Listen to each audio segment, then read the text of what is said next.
Babatiin ko lang ng advance happy birthday sa November 5, yung isa sa kabatch ko na singer ng aming grupo.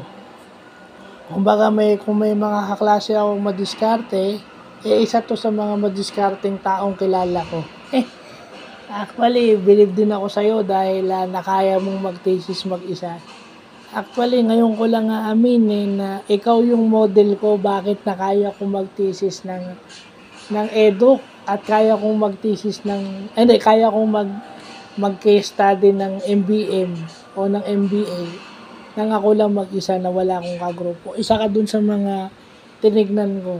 Sa tuwing naalala ko kung paano mo nailusot yung thesis mo, yun lang ang ginawa ko inspirasyon. So, happy birthday in advance kay Jess Evangelista Espiritu, yung singer ng aming grupo.